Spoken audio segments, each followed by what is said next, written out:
It didn't say in the book stop. That's when I went back to high school. I had been kicked out of high school. Yeah, well, you were a bad boy, That's and right. you were taking a postgraduate course. Well, I mean, that's the official name for it it. was pre-graduate, but I had been kicked out of school in my junior high school year for playing hooky.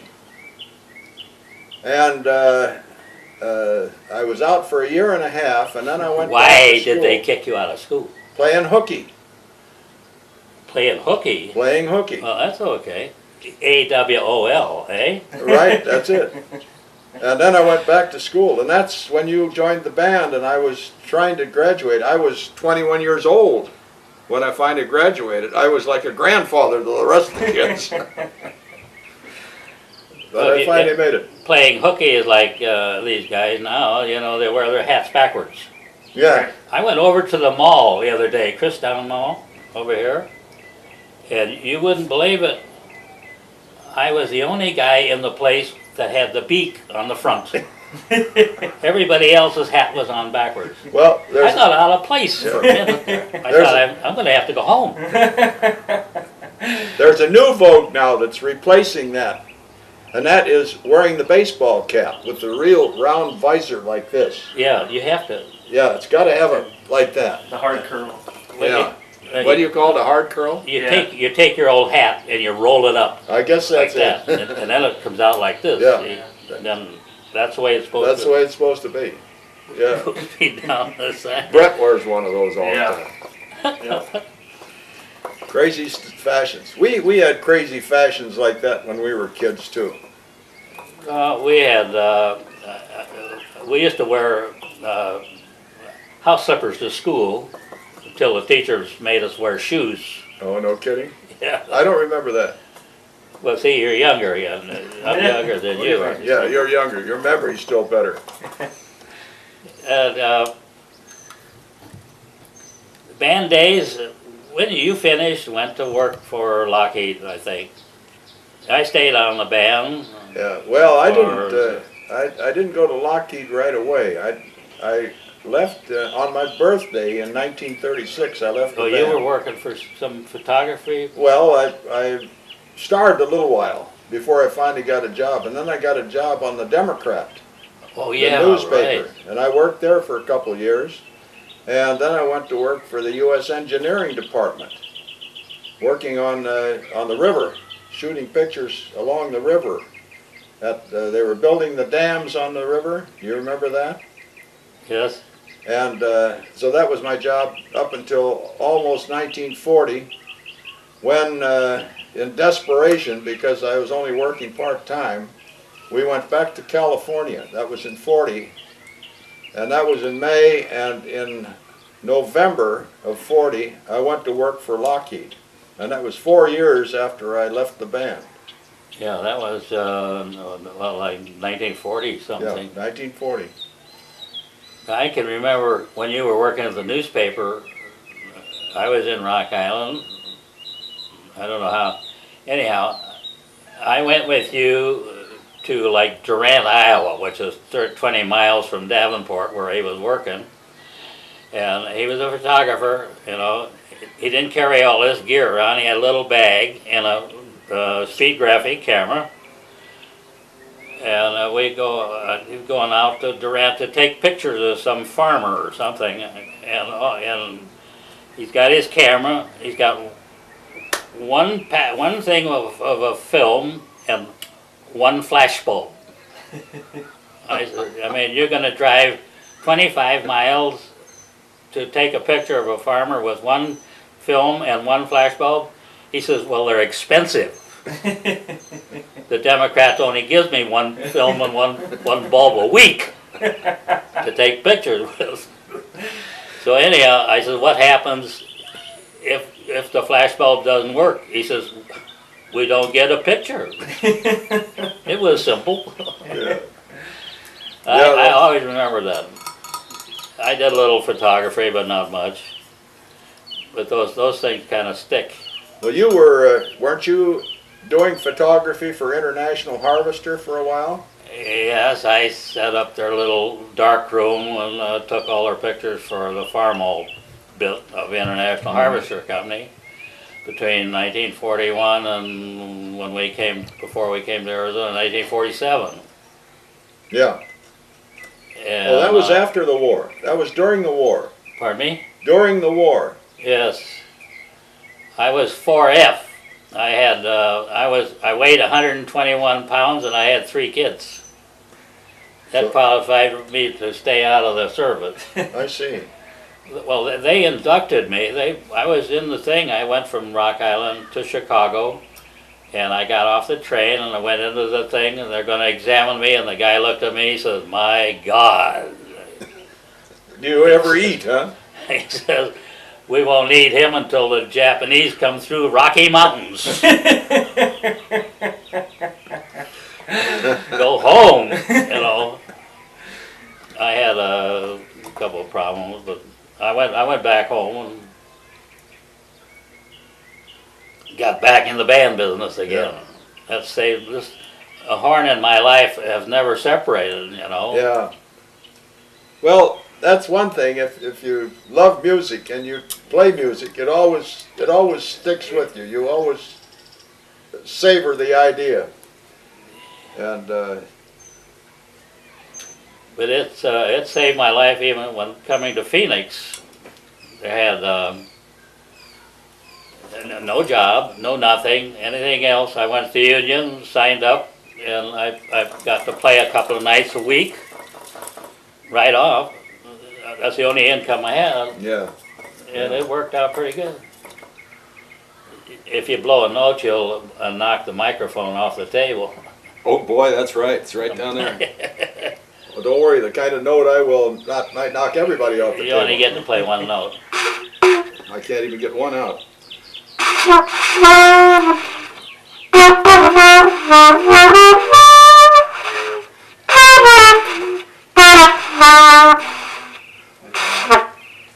That's enough of that. That's enough, yeah. You don't play any better than when I first taught you. That's right. I don't learn. It takes me a while. You're gonna have to come back for a few more lessons. See? I haven't hit. I The haven't. music goes around and comes out the thing there. That's what happens. Do you want to tell, is any stories from being in the band with Vic stick in your mind that you can remember? I didn't hear that. Are there any stories that stick in your mind about the band, about us in the band? Any more stories about Yeah. us in the band? You can edit that out there.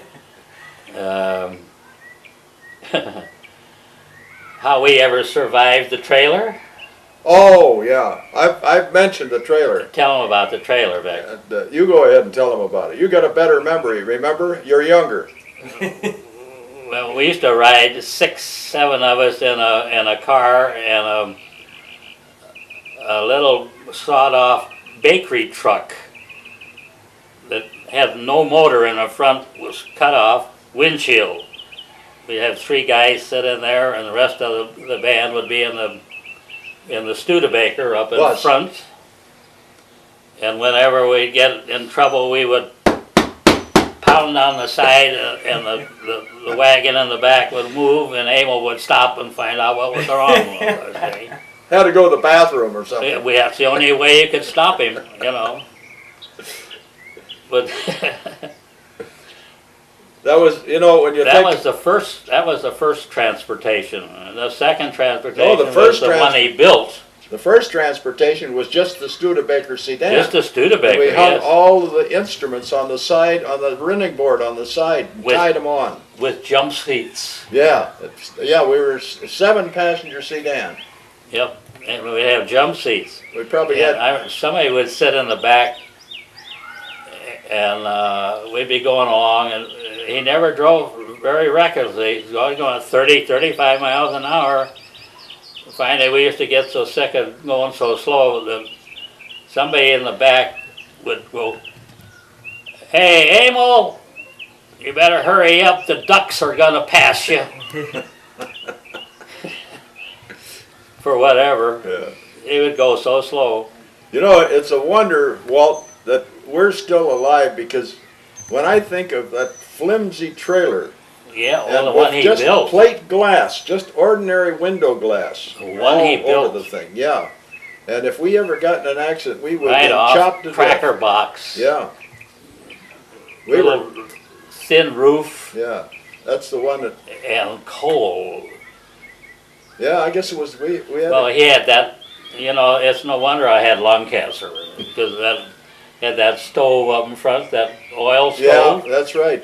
and everybody smoked, except, well, who didn't, I don't know. Everybody smoked. Everybody smoked, Yeah, and this thing, and It was the enclosed. door would be closed to keep it warm in there. And I'd come home and Alice would say, "My God, you smell like a kerosene stove." I says, "I do." yeah. And we did, because all Spent our hours clothes in there were with it, just yeah. Got- smoke, and then we get to the job at wherever, in Clinton or Dubuque or Dyersville or someplace. Play our little thing and jump back in the bus, and then we'd play poker all the way home. We have a card table we set up. Penny Ante. He had the book. Nobody had any money, of course. He was a bookkeeper, okay? Before we'd start the game, it would say, Tom owes Roy 20 cents. Roy owes Kenny 20 cents. Tom owes Vic 35 cents. So he'd add it all up, and he'd say, well, if Tom would pay Vic, Kenny could be there, and we'd all start off with me only owing 15 cents. Yeah. And Took a we lot played of with bookkeeping. matches. Yeah. That was Well, terrible. we had to do something to break the monotony of those long The trips. poker games were, you know, the only salvation we had, Yeah. you know. Then when we got to the place we were going, we played pool for the rest of the afternoon. Huh? I say, once we got to the town where we were going in the afternoon, we'd play pool until dinner time. Pool is, well, you older guys played pool. But we're, I didn't. I had to study. I was still going to school. oh, I see. Well, since you brought it up, do you want to? You know, the funny part about the Emil Flint Band was Vic, cousin, Walt, cousin, my brother, cousin. The first trumpet player's name was Roy Lear. The second trombone player's name was Fram. So we had a brother, and a cousin. That's 5 people on us. We had Tom was not related, Roy Winter was not related, Kenny Garrett. and that was it. No, Kenny Garrett. Kenny Garrett, okay, there was 3. So the relations outnumbered the other guys. That was quite an organization. They were called the Varsity Band when we You know- went to Chicago. The thing that's amazing about our band is that in those days, just as in more recent days with bands, they've always had the reputation of doing a lot of drinking, and even in later years now, a lot of drugs. They seem to be musicians, seem to gravitate towards that because of their lifestyle or something. But here is a band that is pure as the driven snow. Emil Flint's band, none of us, we smoked, we all smoked, everybody smoked, right? But we didn't touch liquor. No drinks. No drinks, we never did, and it wasn't because it was a law, it was just because we didn't care for it. It didn't enter our minds. I remember as a high school student, we drank a little and we went on dates at night, you know, because that was Cut alcohol. yeah, that was the popular thing to do back in the Prohibition days, is to defy the law, you know. So we defied the law, but as a band, no, never drank. We were pure. But you did have ladies. Oh, we had dates. He wanted to know whether we had ladies. Have what? Ladies, women. Did we have women? Yeah. Did we have? No, dare we mention None that we didn't marry. Well, that's right. We all sooner or later married one. We all had our females, but we married them. Yeah. Speaking of which, you want to talk about how you met your wife? Yeah, how'd you meet your wife? That's him. Tell that story. He introduced me to my wife, Alice, at the Coliseum Ballroom in Davenport, Iowa in like 1934-3. Before we went to Henry, I know. Yeah. And she was dancing around there, and I said, and he says, and Vic says, would you like to meet her? And I said, sí. That's Mexican for yes. See, I thought I'd just throw that in there. That's clever. That's clever. Good thinking, right? Yeah. So anyhow, I said, sí. And immediately he understood what I was, because he's part Mexican. So I went over and I said, could I see her at intermission? Yes. Okay, so we intermissioned, and then let's started from there, and from there we had 3 kids and the whole bit. I mean, that's a long story. Yeah, I could tell you, I could talk for an hour, but I won't, because I'm losing my voice. I first knew Alice in the homeroom at junior high school. She sat 2 seats away from me. And I was sweet on her. She was a very cute gal. And we never got past the holding hands and the passing of notes stage. But anyhow, that was some years before finally he spotted her at the Coliseum. Because let's see, what would I be, 15, 14, probably 13 years old when I was sweet on her. And I'm in the band, I'm probably near 20. So there's some few years past, but I still remembered her and she remembered me. And then his eyes sparkled when he saw her, and so when he wanted to meet her, I says, "What's it worth to you?" I don't remember I said that. something. See, Yeah. I was younger then. Yeah, and I was pulling your leg. I was going to introduce you, but I was going to make it hard for you. But anyhow, he met her, married her, like he said. How many years were you married before she passed away? It was over 50, wasn't it? So we were married in 1936 with 62 years. 62 years. Wow. 62 years this year. This was 1998. Yeah. 62 years, and she would have just celebrated her 65th birthday, She would have. 65th? May 1st. No, not 65th. 80. Pardon? 85th birthday. 85th, yes. What did I say, 65th? You know, I'm Whatever. She was getting Social Security, so she must have been over 65. yeah, she was. She had been getting it for quite a while. And I miss it. Yeah. Anyhow, we had a bass player called Pat Straley in the band, and that's another story, because he used to go up Perry Street and sit outside of Alice, my wife's house, when she lived on Perry Street, and he'd sit out there in his wagon with his ukulele, and he'd sing, "Yes, you're my baby." No, something about I love you, you're my sweetheart baby. One of them old, real old songs. And Alice said, she'd sit up there in the window and she'd say, "Pat, go home." I love my baby loves me. All right, I remember that one. Yeah. I'll be there. Was he sweet on her too? Huh? Was he sweet on her too? Oh yeah, everybody was sweet on Alice. Yeah, she was cute. Yeah. But that's the way it goes. Yeah. But I married her to get her out of her, so she wouldn't be tooting around with all these I guys, see. all the relatives and the band members.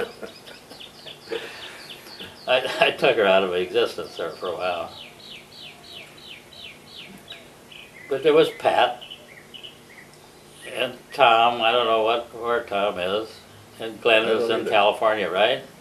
Yeah, Ontario. He's still living. There's most of the band guys are long gone. Pardon? Most of the band guys are gone. There's Yes. I think Glenn and you and I are the only ones left.